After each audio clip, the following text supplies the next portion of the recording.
Est-ce qu'il existe un bien plus précieux que la santé? Ce bien que ceux et celles qui nous ont précédés ont mis en commun pour en faire un enjeu public, collectif et solidaire. Ces dernières années, on peut dire que la Sécu a été malmenée, considérée comme une dépense inutile, et on se rend compte que plus que jamais, cette crise remet au cœur des enjeux de notre société le rôle primordial de la santé. C'est fini les coupes sombres, les rabotages systématiques. Il aura fallu une crise sanitaire pour que chacun rejoigne les socialistes et mesure l'importance de la santé, des services publics, mais aussi de l'État. Qu'aurions-nous fait cette année sans les aides de l'État, des services publics et le filet indispensable de la sécurité sociale? Qu'ils travaillent dans nos écoles, nos crèches, nos hôpitaux, nos services publics, régionaux, locaux ou dans la police, les agents au service du public ont tenu notre société à bout de bras cette année. De tout cœur, merci pour votre engagement. Avec Elio et Christophe, on a pris de nombreuses décisions pour améliorer les conditions de travail des personnes, pour répondre aux urgences et aussi pour préparer l'avenir. Parce que quand les socialistes sont au pouvoir, ils prennent leurs responsabilités et ils agissent pour le plus grand nombre. 3 exemples. Avec la réforme des aides à l'emploi, on vient de l'adopter. On va pérenniser l'emploi de plus de 65 000 personnes qui travaillent au service des autres, que ce soit dans les crèches, dans les familles, le secteur culturel ou encore l'environnement. Fini l'appauvrissement des travailleuses des petits services en leur imposant des contrats de travail au rabais qui les empêchent de vivre dignement.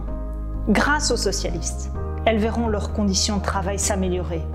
Plus question pour nous de les faire travailler en dessous de minimum 19 heures semaine.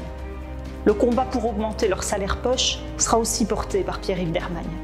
Et puis 3e exemple, c'est une enveloppe jamais atteinte et entre nous jamais espérée. C'est un montant qu'on a dégagé pour les aides-soignants, pour les ouvriers, pour les assistants sociaux, les aides familiales, les techniciens de surface ou encore les infirmiers qui travaillent dans le secteur de l'aide et du soin aux personnes. Ce sont des travailleurs, des travailleuses de secteurs majeurs pour notre société. Je pense par exemple aux services d'insertion socio-professionnelle, aux centres de planning, aux maisons de repos, aux centres pour personnes handicapées, au secteur de la santé mentale, aux soins à domicile, aux relais sociaux, et je pourrais vous en donner encore d'autres exemples, autant de domaines d'intervention qui touchent à notre vie quotidienne et qui sont les marqueurs des socialistes. Les salaires, concrètement et durablement, seront augmentés. Les conditions de travail revalorisées et de nouvelles personnes vont être engagées pour offrir un meilleur service et permettre moins de pression sur du personnel encore souvent en souffrance.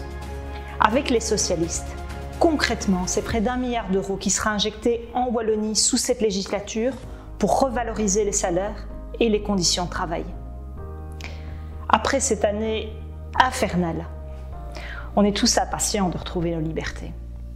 Très prochainement, au fil de la vaccination qui s'accélère, je vous assure qu'on va pouvoir enfin se réunir. Il sera à nouveau possible de revivre.